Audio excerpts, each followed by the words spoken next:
Hello everyone, welcome back to the channel. So today I'll tell you how to send a large file in Gmail.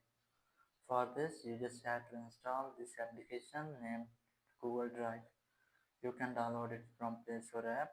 Just open a Play Store app and here search for Google Drive. Just search for it and then this app will be show. You can download it. After installation, just open it and then you just have to log in with your Google account.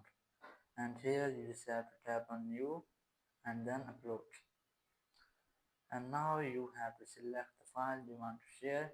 As I want to share this one, so just tap on it and then this file will be uploaded to your Google Drive. After uploadation, you just have to select this file. As you can see, I have selected this file, so just tap on three dots and then tap on share. And here you just have to enter the Gmail of the person you want to share. As I want to share it to this person, so I have entered the Gmail account and now tap on send.